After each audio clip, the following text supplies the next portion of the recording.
book during this travel has been most, like I said, synchronistic and very inspiring for me.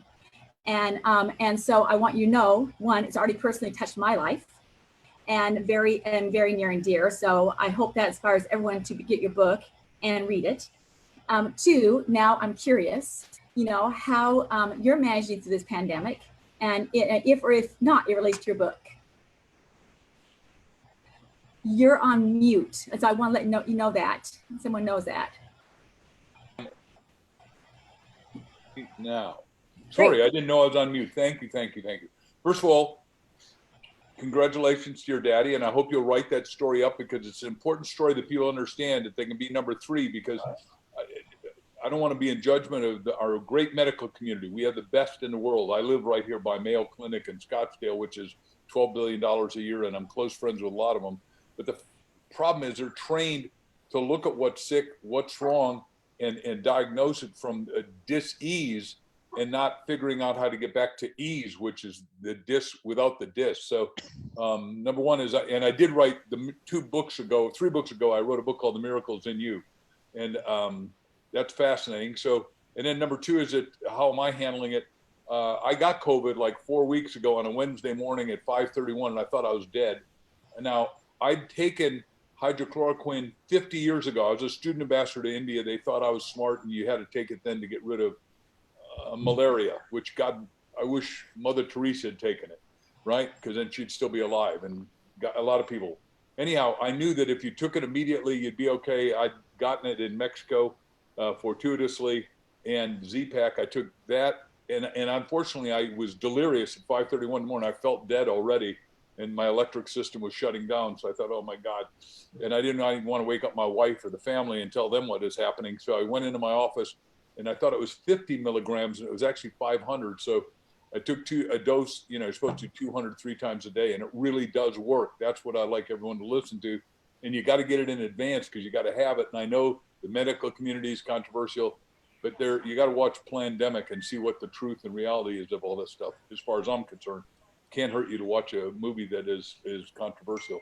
I took it, and my wife came in and looked at the pack and said, oh my God, you took 8 days in 2 dosage. But I was totally well the next day, and by blood, I'm totally well. So I won't get it again. So I think it's important that people know there are a lot of us that are in a miracle thing, because I could be dead right now, and then you wouldn't get to do this interview. I know, it'd be horrible. That'd be horrible. I could do it from heaven. Yes, By the way, just one last thing, and that is, I'm in my goals, and I've got over 7,000 goals in writing, and victorious over 1,683, is I plan to live to be 127 with options for renewal. And I encourage your dad to figure out how long he's going to live now that he's a miracle. And we have twin grandkids. We've got 6 grandkids, but twins, and we just adore all of them. So good on your dad. And it's a male twin or female? Male. No, they're identical. Yeah. So it's great. And they both came out of it. So it's just really, really great. Yes. Good. And so, and that, just what you're saying, it takes me to really what the first book that you wrote that inspired me, and that was the 1 Minute Millionaire. Believe it or not, I just because it taught me, one, to never quit, which you're just modeling now with what you did. How to have the power of the Teflon spirit, which I really be able to withstand the no's in life. And both, you and my dad withstood the no's that came their way, and then hopefully today that to a reminder that we can all learn from one another. It's a great story. So I didn't plan on selling this, but if you'll forgive me, can I do just a word on it? I love it. Yes.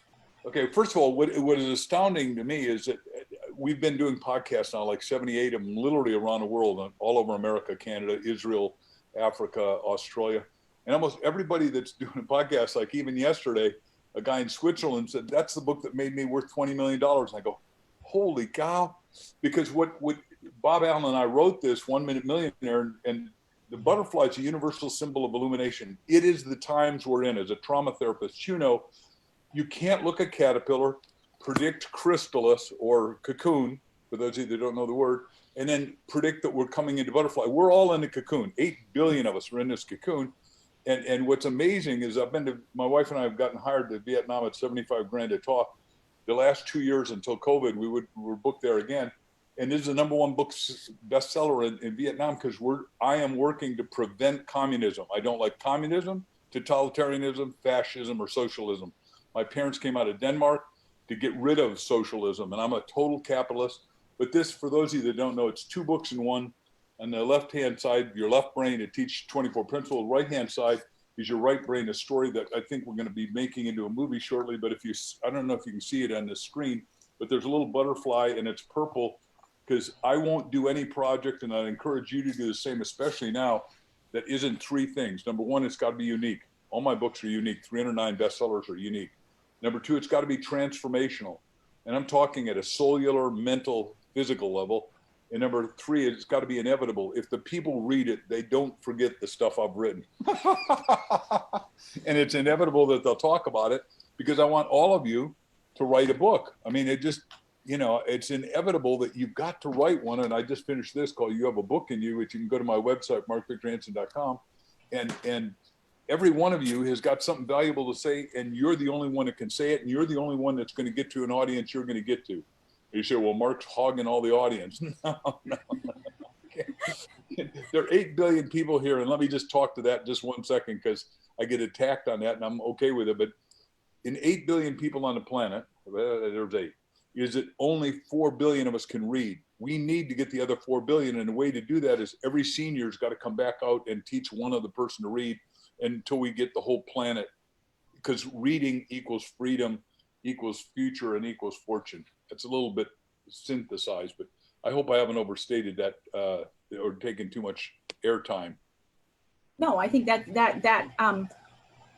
is a perfect message. And you'll probably, some of my questions, you may be repeating that, but I think we learn through repetition. So I hope you do get to repeat it because I think it's a powerful message, and basically, what I noted is your books, they really triumph over tragedies, and it's not just the successful people, it's the average person and how they have this magnificence inside them if they just find it. And that is what I think is really important, especially today.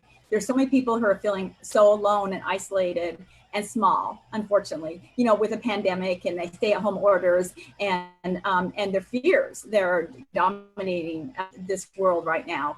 And of course, I see the trauma, so I may have that audience, but also, now neuroscience is coming out, and you kind of inferred that with the cellular level, comment that probably all of us have some kind of developmental trauma. We have things that happen in life that we kind of stick in our brain that gets a little stuck, and the challenge is overcoming that.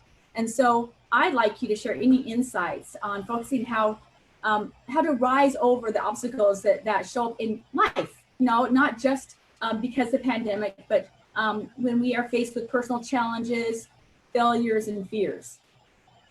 The hard stuff. Well, first of all, the new book, which we're going to talk about today, I think, is that Ask, The Bridge from Your Dreams to Your Destiny, which is what's amazing to me is this came out during the height of the pandemic. So it was released April 28th. Our publisher calls up when he had COVID and said, hey, do you want to push this back? And I go back to your statement of 2 paragraphs ago. I said, look, I've always taken adversity, turn it into advantage, take trials and tribulation, turn them into triumph. So I don't know how I'm going to sell it, but I'll figure it out. But he said, you don't understand. The bookstores are closed. Your marketplace is dead worldwide. And I said, no. My marketplace is in here. We all got to start in here. And each one of us has got to reboot. We got to rethink. We got to reinvent. And if they go to my website, we give a free book called How to Be Up and Down Times. And I teach that we're going to do a $50 trillion market between 2020 and 2030. And we can all be part of it. And you say, well, why do you need that? Well, it breaks my heart to say that as somebody who's flown 250,000 miles a year, talking to 7 million people in 80 countries for the last 44 years, the airlines are all crashing right now. I mean, on October 1st, 19,000 people at American Airlines will never get to work there again. And these are good people. I mean, that I've met, the pilots, the flight attendants, the mechanics. I used to be on the board of the world's biggest airline, Evergreen Airlines. So I'm really attached to these ladies and gentlemen. And I've been hired in Australia, to turn the whole economy around because they're not letting anyone fly in or out of Australia, which is going to cause a depression. So the point is that I'm asking all of you to not be part of it. and because it will cause trauma and travail for those who aren't using their brain. If you believe the media, you cloister. When I went bankrupt in 1974, I went bankrupt. I didn't understand that the problems of the planet yet, and I didn't understand. You got to shut off the negative media, implode positive, the kind of stuff I write, if you'll forgive me, and audio tape and video and online. And I you can't listen to over 15 minutes of normal news, what's called normal news a day, or it'll crush your spirit. And your spirit is what makes you alive. The soul is what that electric spark plug inside that grows. And I want you to expand it, because you said the little self, which is the way I would define it too.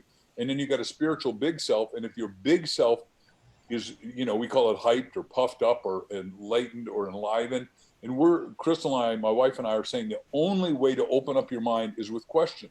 That's why your industry works so well. Is it ASK, GET, the answer at some levels. And then the whole psychiatric industry found chicken soup, because if you told a kid that's just killed his parents a story, then they open up their heart and talk, and then you can ask them questions. So those are the guidelines. But when you ask a question, it opens illumination, it opens solution, it opens, and every one of us is in a place that we've got to be an entrepreneur. And I define that as somebody who takes a problem, fixes it for a vast profit, because you don't want to just get along. You don't want to be mediocre. You don't want a minimum wage. You want a maximum wage. And like I write millionaire books, 7 of them, because I don't want you to have 1 million. I want you to have 10 million. And there's one right, perfect, easy, acceptable way for everyone everywhere to become a millionaire. And I've got a gazillion stories in my head, inclusive of, I wrote The Richest Kids in America, because every kid under 19 ought to have their own business. Good. Very good. I hope I'm not over answering your questions too much, except you all offer such beautiful, broad questions that I want to. Yeah, no, I love it. I love it. We need all the gold nuggets. You kidding? And so, as a therapist, my goal has been, kind of to break free out of the therapy room and have people take their healing out into the community, and really, recognize that they heal it within, and then they can heal one another, and then maybe we can heal our communities and not be so fractured, because a lot of times they heal and they go out to a fractured community, and then we stay stuck. And so I know, your books have come from within you, and that there's most likely a part of your life story weaved through the tapestry of your pages. And so I'm curious, how do these books relate to Mark? Wow. You're asking great questions that I've never heard before. So first of all, I agree with everything you say, that life is inside, not out, not outside in. And so what we see out there is a reflection of what's going on in our own brain. My cliche is what you impress, you express. And what it means is, I think the most important time 4 times a day, you got to visualize whatever it is you want, breakfast, lunch, dinner, but most importantly, before you go to sleep, what do you implode in your mind? Like when Jack and I wanted the perfect title for Chicken Soup, and this is good for everybody listening, and I'll relate it to Ask, is we said mega best-selling title, mega best-selling title, mega best-selling title 400 times in our respective, he lived in Santa Barbara, I lived in Newport Beach then, I now live in Scottsdale, Arizona. But it is amazing. He called me up at 2:30 in the morning or so and said, Chicken Soup. I said, for the soul, we knew we had it. Now, to the people watching, you say, well, show me the application. God, what's your destiny for me now? God, what's your destiny for me? God, what's your, because you as a therapist know, we're all born over endowed. We all born, my teacher, when I was working at my doctorate, was Bucky Fuller, and Bucky said we're all born geniuses and get de-geniused. And he was a genius, Einstein's best student, geodesic dome, 40 books.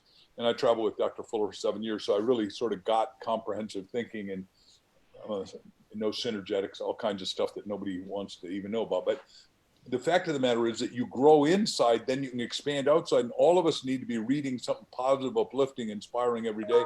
And all of us need to program our mind right before we go to sleep, and make sure you got paper and pen or your cell phone that you can turn on and dictate in even if your sweetheart or spouse is there, and say, look, this is the answer. And you got to do it in depth, because I was with a great comedian, Red Skelton, once, and he said, one day I woke up, Mark, and I had the best play, and I knew I was going to wake up, and I looked at it, and the bed next to it said, right play, and he said, I didn't know what it was.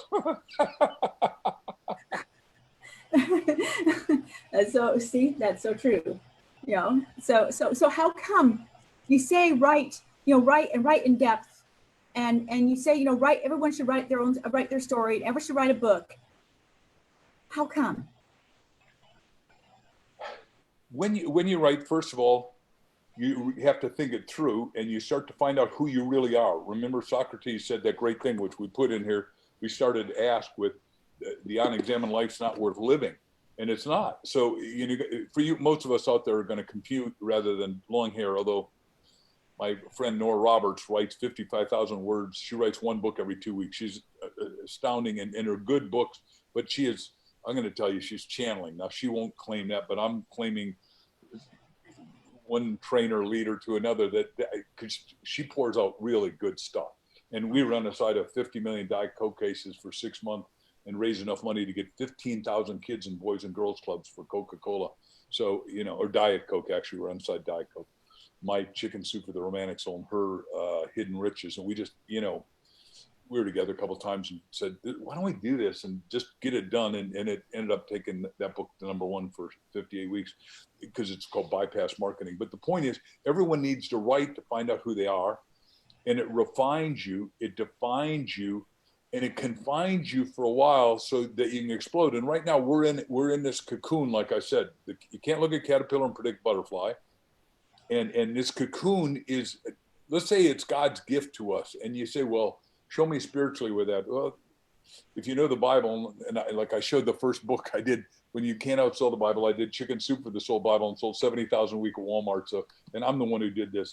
Jack and I championed different, Dr. Canfield's brilliant, but we championed different books in the series, and I championed that one. Not that we didn't work together, but I'm the scholar in this one more than Jack, Dr. Canfield.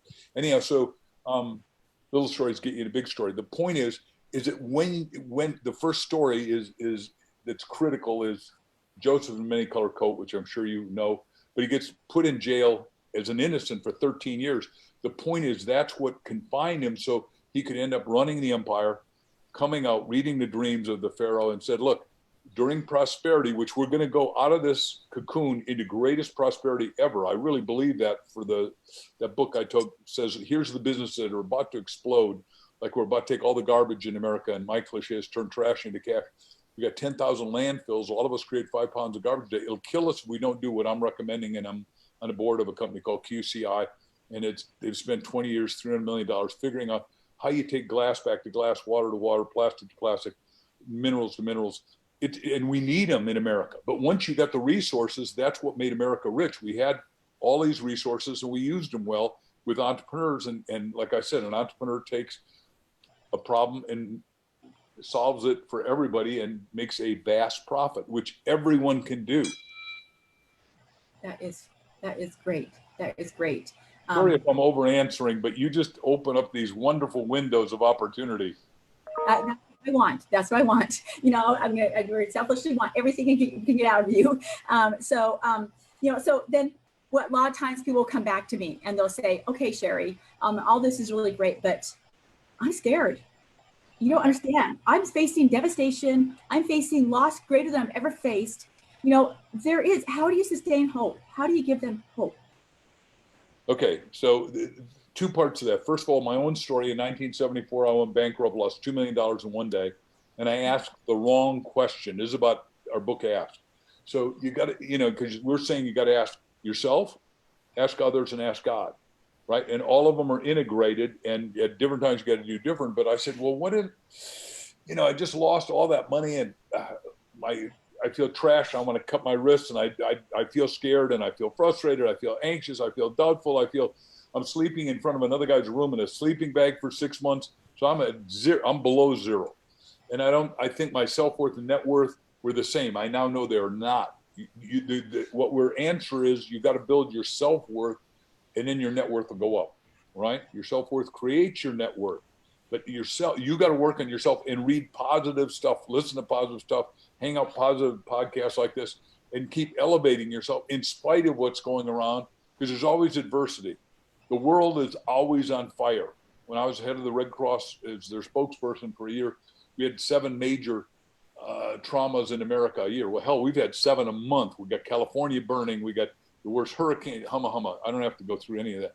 The point is, I started listening to audio tapes. Then I said to my roommates, well, I think I want to be a speaker. And I was living in Hicksville, Long Island, New York.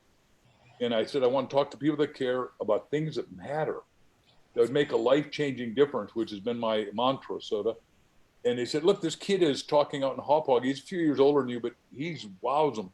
I drive out to Hauppauge in a little beat up Volkswagen, the bankruptcy courts, and not taking, because I'd ask the question, what if I go bankrupt? I checked out the book, How to Go Bankrupt by Yourself. If you ask the wrong question, you get the wrong result. Now, long term, it got me out of what I shouldn't be doing, which is what's happening to a lot of people, because a lot of people have been living below their privilege. And this is a time in a cocoon that you got to say, what is, if I were to make my dream come true, if I were to do what Mark's subtitle with Crystal says, the bridge from your dreams to your destiny. If you're alive, you got a destiny. A destiny. Every one of us has got a destiny, and that includes somebody as young as your father. Notice I'm not in his twin, because when people say, well, you're 72 years old. No, I'm 72 years young. I'm just slightly, almost at halfway through what I'm planning on live. So the point is, I went and saw this guy. I asked him to teach me how to do the business. He taught me how to do it. I did 1,000 talks a year for the first 3 years. Only Tony Robbins and I worked that much. Because I say, if you're going to get healthy, you at the front end of whatever your thing, you got to do massive right action to get massive right result. And having been on the board of an airline, Evergreen, I told you, when a plane takes off, 60% of the fuel is left on the runway. Takeoff is always tough. It's always going to be threatening. It's always going to be scary. It's always going to be, but the point is the rewards are so great. If you really idealize, what is it that I could do that I've never done that would make me fulfilled as a human being, and also getting there would be thrilled.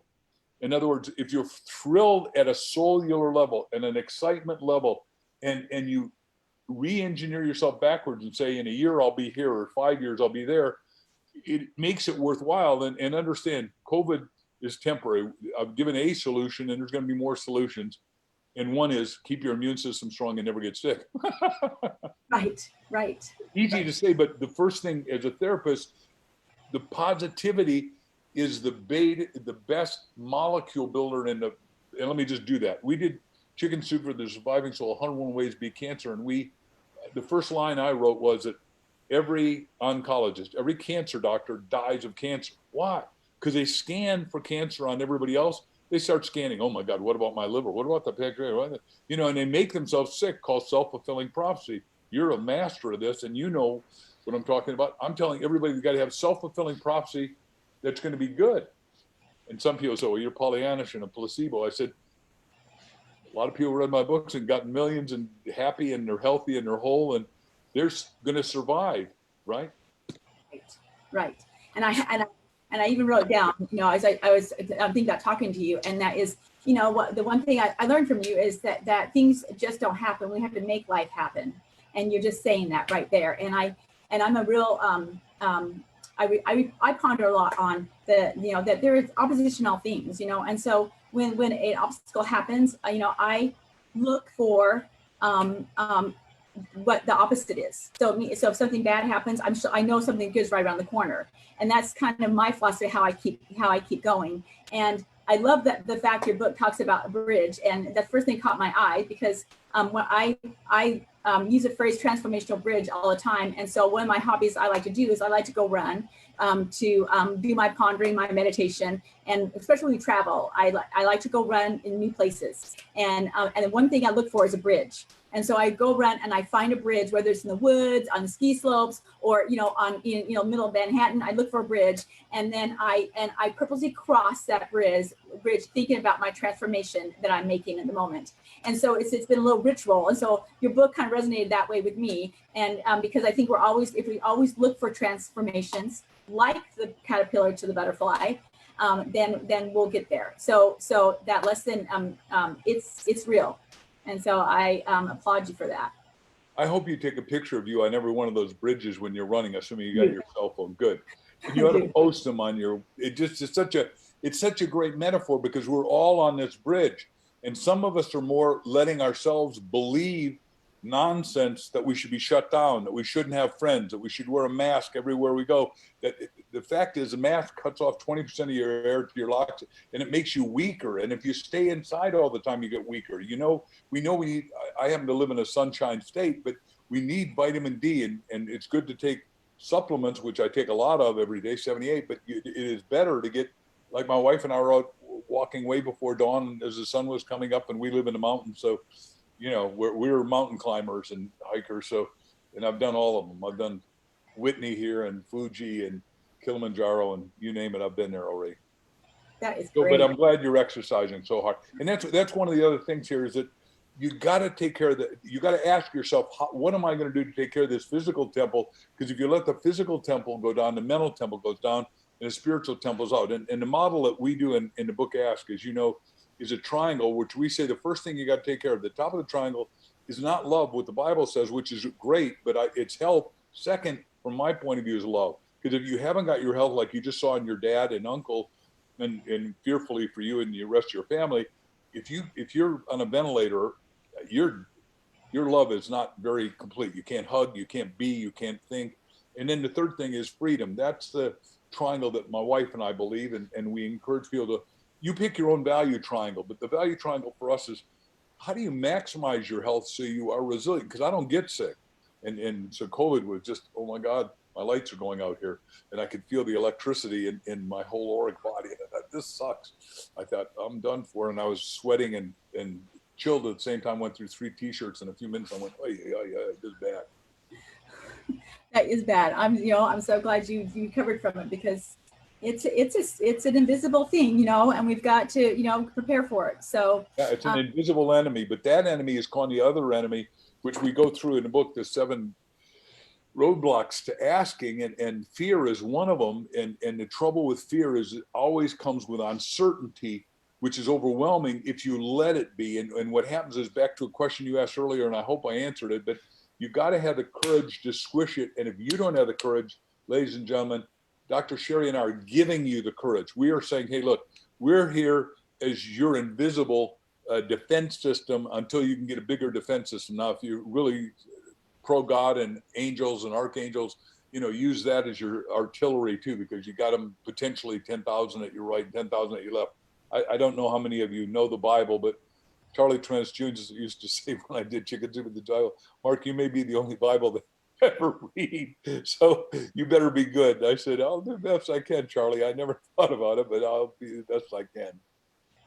And I love the fact that you are targeting all areas, the mind, body, and the spirit, because you're right. We can, one is not without the other. And if we do, our health does go down. It does dampen our spirits, and it's really hard to kind of master over that. And sometimes our body, we are now we're cocooned because of the virus. Sometimes we're cocooned for other reasons, and that quieting down can open that story within to us. And also, I love the part that you talked about. You used a different word, and now so you can correct me, but that I feel like too many people are walking around as underachievers. They really don't know their magnificence. They don't know to tap in and really see what other people see in them. And so I love the fact you touched upon that. I think it's so important. Well, so let me talk to that. So people said, well, why do you write a book like Ask? And the reason Crystal and I did it, we've been to 80 countries, talked to 7 million people, and we're going to do that for the rest of our lives. And the seminars are bigger than ever because, I'm a world's best-selling nonfiction author. So they go, well, I got to go see that guy. Just like if you and I were in the same city and Mark Twain came, we would show up, right? I mean, he's one of my heroes, of course, Samuel Clemens. And I've read all, anyhow, that the point is it, why do you write Ask? Well, we talked to all these people and they're lovely, they're professional, they're educated, but they are missing one thing only. They are afraid to ask themselves or anyone else, because if I ask, they might not think I'm smart. They might think I'm dumb. They might think I'm ignorant. They might think they'll know what I don't know, or whatever it is, or I'll lose my job, or there's 100 things that we cover. So the point is, what we're doing is we're saying, hey, look, get a copy of the book, buddy up with at least one other person, and go over every question in the book. So you open up and evolve to get over the fear, to get over the scare, to get over the anxiety.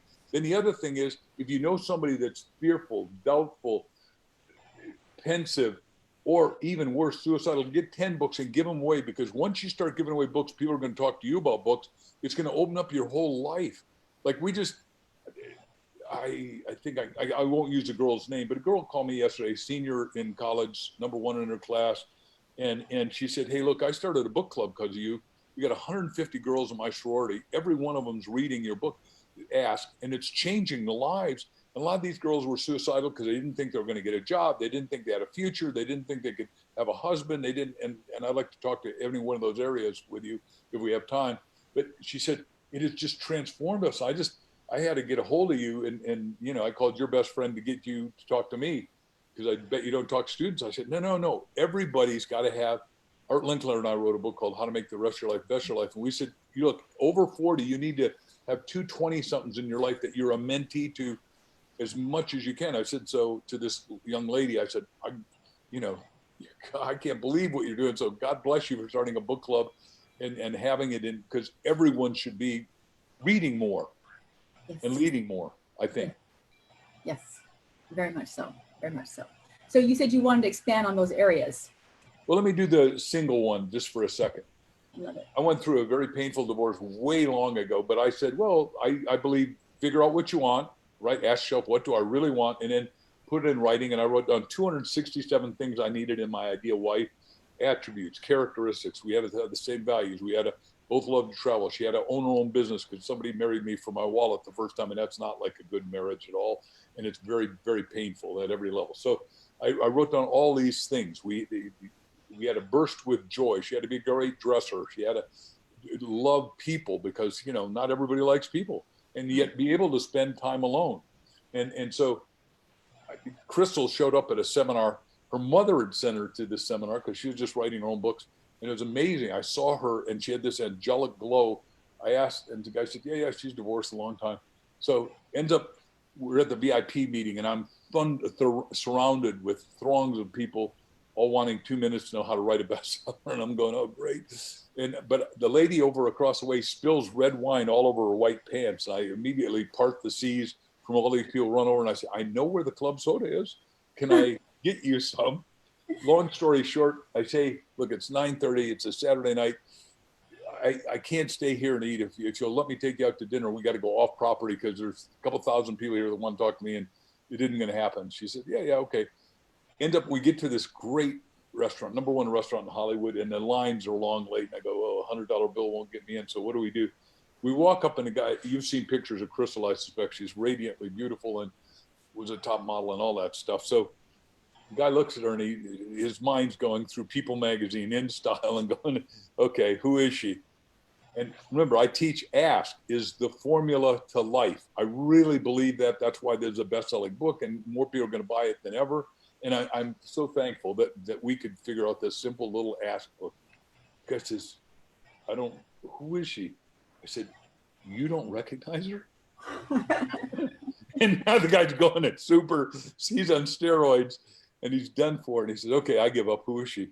Now, we're both Danish descent, and I'm goofing around. So I say, well, she's a queen of Denmark. He said, no, she's not. And then said, oh my God, she is. So then he asked, well, who are you? Back to question. I said, well, who travels with the queen? He said, oh my God, you're the king. Hold on 1 second. And in a minute, we had a table, but we were goofing, but it worked. And what I'm saying is 2 parts to that to unwrap. #1 is, if you're single, write down what you want. If you're married, write down how you can make your marriage what you want it to be, or what you got to do to extricate yourself from it. And I'm not pushing that. I'm just saying, hey, look, not all of them are going to work, because most of us get married young and we don't know enough. By the way, I got to be careful. I don't know you as a therapist, what you'd recommend here, but a lot of people get married because he's a hunk of burning love or whatever, and she's a beautiful babe. Well, that's temporarily a nice thing, but over, most of us are going to live longer than our parents, right? Yes. When my parents were born, 47 years was the time, and they lived way longer. And now most of us are going to live to be 100. And, relationships change, they morph, they grow. And we want deep, penetrating, inspiring. Instead of I wanted a soulmate, and I actually got a twin flame, which is even better. That's great. That's great. So I like the fact that, you really encourage, we have to start where we're at, and we have to start with ourselves, and really recognize if we're not engaging in personal growth, we're dying, and so we need to really use that personal growth to our advantage, and asking is the perfect thing. So this may feel redundant, but I just, I know Gina wanted to kind of open it up for people to ask you questions, but the without it being redundant, you're so wise. I just want, with all your experience, and the more you tell me, is like my mind is popping, because you just lived 10 lives. But what So with all that, with all your life and all the people and all the travel and all the, books you've written, what is the number one advice in life that you would share right now? Well, first of all, I want to say thank you for seeing that I've lived 10 lives, but that's what everyone's supposed to be. We're here to find our destiny. En route to our destiny, we're to have fulfillment, excitement of the soul, I call it, right? And you're here to have 10 or 100 lives during a lifetime. Why would you, oh no, I'm just going to sit and watch TV and die? No, I'm going to sit in the rocker. I'm going to golf every day. All of those things are okay a little bit, but they're not why you're here. The first chapter of Genesis says you're made in the image and likeness. That means you're here for two things as far as I'm interpreting that. Number one, you're here to create. Everything's great and you're here to create. That's so you say, well, you've written more books than anybody. Well, that's true, but I love doing it. I mean, I wake up early in the morning and my mind is rocking. I got 12 books we're working on right now. And number two is you're here to contribute. No, I'm an engineer. I'm an accountant. I'm just supposed to do it. I talked yesterday because I own a device company that does pop-up windmills, urban wind. I own Natural Power Concepts. And I had an accountant call me that wants to buy our company for a whole lot of money because we just got the biggest order ever. And he said, he was so exciting because his mind was alive. And I said, you're the first CPA, MBA I've ever talked to that is awake. I mean, most people want to just do my history of numbers and tell me what our company has done in financials. And you understand that you think like Elon Musk. Elon Musk didn't let this COVID stop him. He said, well, look, if you won't let me make cars, what can I make? And he calls up 3M and said, you guys haven't got what it takes to make ventilators. I got metal. I got 3D printing. I got hum. He makes ventilators, but he made 90,000 cars in 1 month, became the biggest car manufacturer in the world at a time when everybody else shut down. He opened up because obstacles are there for us to use our spiritual awareness, our illumination to go over, under, around, or through to get to the other side. I guess that was a longer way to answer your question, but I wanted to hitchhike that I want everyone listening to live 10 or 100 lives during this lifetime. I love it. I love it. I've never said it before, but you opened up Pandora's box in that one, if you don't mind. And some people don't know Greek mythology, so now they're going to go back and go, what's Pandora's box? So guys, I have to interrupt for 1 second because I just want to kick in with a couple questions from the audience. But before we do that, one thing, Mark, that you said to me, because I love your story when we met on the red carpet this last year, and I love your story about how you met your wife, and you told me that story there as well. In fact, Dr. Cheri was there as well. We were right there together. You told me you had been married for what, 10 years, 7 years, 10 years, something like that. Yeah, how long have you been married? 12 years we've been together, yeah. 12 years, okay. And I asked you, and I don't know if you remember, I said, what's the secret to being married for 12 years? And I'd love if you could share that one more time. If you remember, any answer is correct, but I just loved your answer before. So Crystal and I are falling in love, and we're back having a green meal at Mother's Market, and we're just indefatigably attached to each other. And there's a man of the cloth sitting next to us. It's way senior. I mean, he's 90 and wearing a white collar. And he leans in and says, I can see you guys are really deeply in love. Can I talk to you? I guess, yeah, okay. He said, we've discovered one thing that makes marriages work. I hope this is what you're alluding to. I said, I'd love to know that. He said, well, I'm head of Billy Graham Ministries for the last 70 years. And the one thing is if you pray out loud in the morning, at night. And we had a long conversation with him, but the bottom line is that my wife and I never go to sleep without praying out loud together for ourselves, our kids, our family, our country, and the world, because we are really attached to the world. I want to make all 8 billion people better off. And then we get up in the morning again and meditate, pray. And like before this meeting, not only did we exercise, but we'd spend an hour together. And you visualize unfolding your life in an abundantly perfect, elegant, excellent way for you. And we got 5 kids in our blended family and 6 grandkids. And it just, we wanted more. We want to make this thing, because right now the world is trying to force us to contract. And that is, as far as I'm concerned, a real no-no. And the world's greatest movie maker, Peter Guber, who's in our book, I interviewed him. He said, you're so dyslexic, and I'm not at all. But Mark, that you think no means on. Great. I love that. Awesome. Is that the answer you were looking for, Gene? I hope. It was actually a different answer, but I like this one even more. I think what you said was something about rule number one, yes, dear, or something along those lines. But What? It was something along the lines of yes, dear, or something like that. Oh, you know what? I apologize. That wasn't what you said, but I love the answer. I love the answer you just gave. Good. Perfect. So we have a couple questions now. First one is from Elena, I believe it is. So let's start with Elena. Did you want to unmute yourself and ask the question? If not, then I can ask the question for you. I'm not sure if Elena is able to unmute herself, so I'm going to go ahead and ask it. It says, hi, Mark, do you have a favorite chicken soup book you've written? If yes, which one and why? It's like, do you have a favorite child or a favorite grandchild? And Zig Ziglar's great line is, if I knew how much I love the grandkids, I would have been better to the kids, which is a funny line. But, you know, obviously the first one I love because Jack and I spent 3 years perfecting the 7 parts to the formula. Like it caused instantaneous behavioral change, caused goosebumps, God bumps, chilly bumps, and then all the 7 things that we did. But I'd say the third helping of chicken soup, I championed it. And it does some stuff that no other book does. And we cover, the first story is, you know, there's no accident. So it's an important book to have. And today you can still get them online, or you can go to discount bookstores because, you know, we sold like 19 million of those. So it just has done wonders. And the other one, I'd say, I know I'm over answering again. I don't know. I just see Cheri and I think, oh, she's so happy and joyous, I can keep going. Is Chicken Soup for the Teenage Soul, which our publisher said, you guys are blown at this time. I got teenagers to buy CDs, concert tickets, and clothes. And I sent them to the mall with $50. I said, what happened to it? And they said, the mall ate it. And he said, they'll never buy your book. And we sold like 19 of those out of the chute because we partnered with Nickelodeon, which is, when you do a book, figure out who you're going to partner with.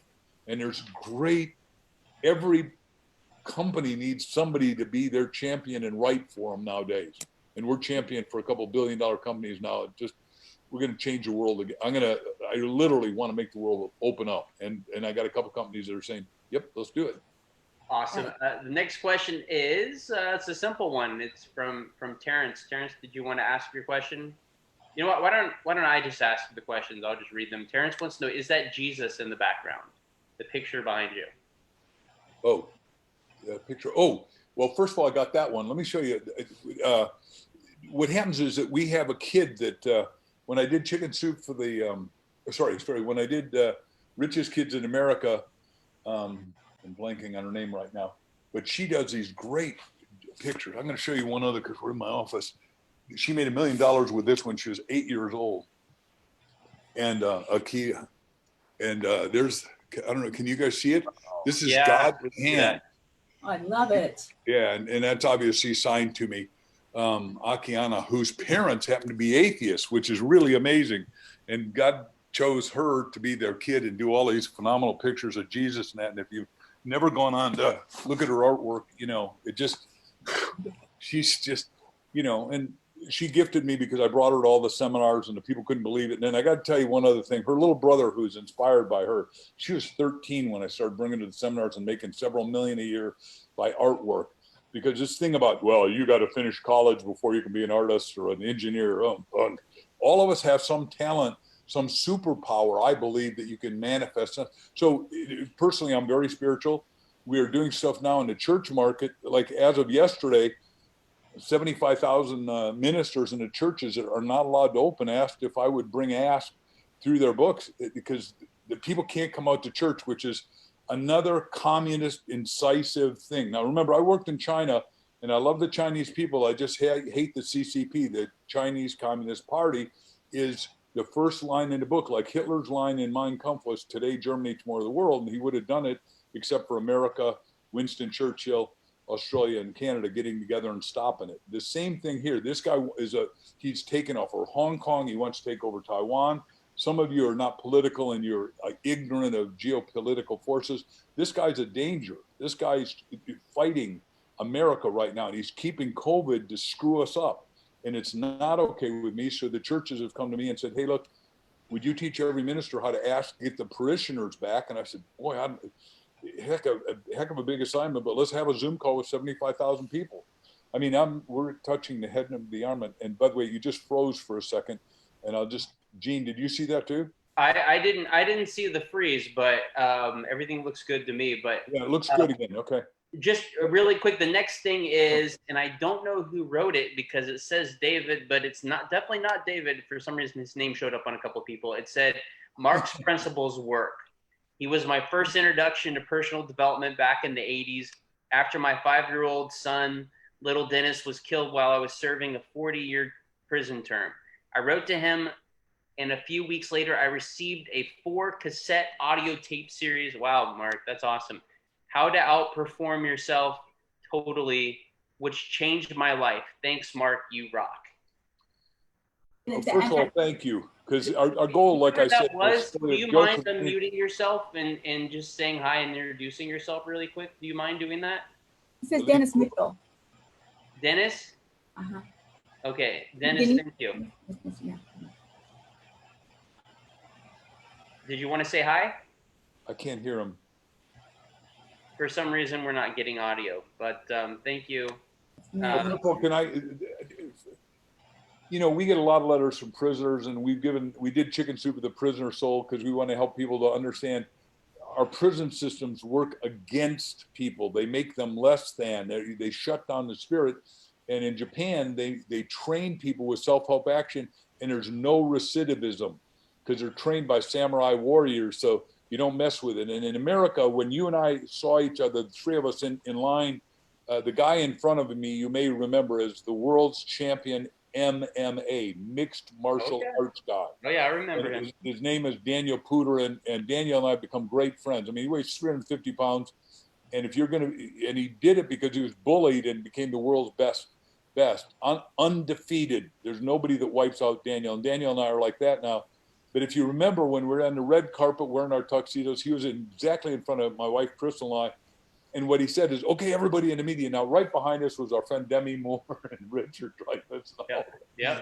Everybody, listen, I'm running for president, and Mark's going to be my vice president. The media went nuts. They went nuts. And Daniel was just goofing, but it made national news. And it was, I think he was goofing because I'm not going to be vice president. I have no zero ambition politically. I have ambition to inspire everyone, help everyone learn how to read, and expand freedom in the whole planet. Everyone ought to have food, ought to have water, ought to have abundance, ought to have energy, ought to have a life and a lifestyle worthy of them, and no more governmental shutdowns and incarceration and the million prisoners and slaves that are making Nike in China is absolutely not okay with me. And most people think it's okay to buy with Nike. Well, I'm telling you, it's not okay. And you're wearing a Nike hat, but we got to, yeah, thank you. The problem is Nike is okay with slavery. Well, I'm not okay with slavery. I wasn't okay with it, and I guarantee you in this lifetime, I'm not okay with it. I don't think I lived on the life, but who knows? Thank you for that. And by the way, the first question I think I asked Daniel was, if we were to have an arm wrestling contest, who would win, me or you? That was interesting. What did he say? He said, me, of course. By the way, the guy that was with him is bigger than he was as a champion football player. I mean, he's got like 19-inch biceps. I mean, it's not a guy you want to mess with. So where was I going with that? So what he's doing is he's taking all the prisoners in Florida and converting them the way you should and training them and say, look, any one of you guys thinks you're tough badass, you fight with me or one of my boys here, and we're going to show you who's bad. Now, what we're going to teach you is you're going to teach you self-help action stuff like that guy got my stuff, and that's what Daniel and I are doing. I'm mentally, I don't want to wrestle with anyone, but you know, I really want to help because we can't have any unused talent, because if you're not positively productive, idle hands are the devil's workshop, is the old cliche, and I think it's true. Very good. All right, let's go on. A couple more questions, and Dr. Cheri, there's one for you as well. The next one's for Mark. You mentioned everyone has to follow their destiny. How do you know if a path or thing is your destiny, and are there any signs? Wow. Great question. I'll let Cheri also answer it too. But my answer is, if you go inside and ask God, what's your destiny for me? It's going to come thundering clear, right? But you got to remember, you got to do it a couple hundred times. You don't do it once and say, oh, that's my destiny. You got to go, because your mind is so vast, so complex. Consciousness feeds subconscious. But if you do it like 400 or 500 times, it's going to pop up and you're going to go, wow, I didn't see that. And it'll tell you what your superpower is, and you'll feelingly know and believe that that's what you're here to achieve. Would you agree with that, Dr. Cheri? 100%. You know, and again, you know, neuroscience again is showing how our brains work. If we just deal with our brain, you know, it learns through repetition and pattern, and through repetition it creates neural patterns. And so it's like opening the brain and opening our spiritual mind to that path, and we find that purpose or purposes, because I believe we probably have many destinations and purposes, like you said, like you've lived all your lives, and because we get far more than we know we are. Gene, let me hitchhike on what you just said. The word I want you all to learn today is, I want you to learn at least one word every day, and I write to that, but today's word is polymath, which is what you just said without saying it. And that is, every one of us has many and variegated interests. And the example we have in the book is, I'm a Horatio Alger Award winner. It means I came from rags to riches, been excessively philanthropic. And I want all of you to do the same thing. The point is, we got two guys that couldn't graduate at 13. They got kicked out of school, both of them, because they were polymaths and nobody could see it. And one is David Foster, who made a little person named Barbara Streisand, and then a little woman named Whitney Houston, and then, you know, now Celine Dion, and the other guy made a little guy named Michael, and we all know his name is Quincy, or Q. And the point is, neither one of those guys, and Q went to mentor with the world's greatest piano player at the time, Ray Charles, and learned. But both of them are orchestrators. Well, hell, there's no school that'll say you're a polymath. You could orchestrate the best orchestras, the best music that will take you to heaven and the spheres, right? And that's what I'm saying is, all of you have this genius that Dr. Cheri is saying, but you've got to go deep. You can't go shallow and say, well, I don't have a job anymore at American Airlines. Too weak, too shallow. And I'm not picking on you. I'm trying to say, hey, wait a second, wake up to the wonder of who you are by asking. Awesome. Next question, really quick, because we're just about out of time, Mark, and I know you got to go. Probably you have another one to go to. Dr. Cheri, can you explain the kind of trauma your patients deal with? Wow. So, like I noted earlier, you know, studies are showing that we all have some kind of trauma, and it begins with developmental trauma. Then as certain experiences in our life that happen, from tragedies to happenstance that happen. You know, if I were to take the DSM-5, which is my manual for definitions of mental disorders, and I squished it down to one, you know, I would call it unresolved grief. You know, when we have unresolved grief, that's what work through it. And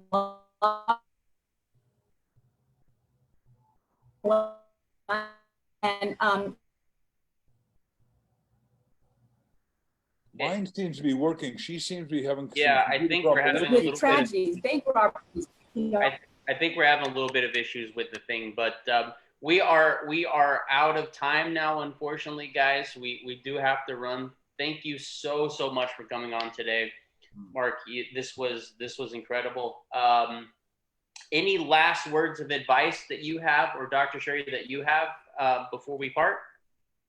I want everyone to read the Ask book with one other person, go over every question, and then if they can, get 10 of them at Amazon, because that's the only place out guaranteed to be open everywhere in the world, and share them, just because if we all learn to ask, we can fulfill our life and manifest our destiny.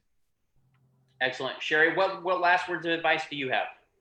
I would, you know, hop on that and say ditto for sure. And as we ask, you know, I first start where you're at, and go with inside and find that healer within, because obviously that's my, you know, what I'm all about. But you know, find that healer within, and what can you give back to the world? What can you give to yourself? Because there's far more inside of ourselves than we realize, and then we can heal our society that way by showing up. And Dr. Cheri's book, Healing the Healer Within, just came out 2 days ago as well. So we will be putting links to both that. And Mark, I'll be in touch with you guys. We're going to be sending out a follow-up to everybody that's watching here and live on the live stream that's also going on. And we'll send them links directly to your book and Cheri's book. Thank you so much, Mark, for coming on. Thank you so much, Dr. Cheri. Thanks, Dr. Cheri. Really nice. All right. Have a great day, everyone. Thanks, Thank everybody. you. Bye.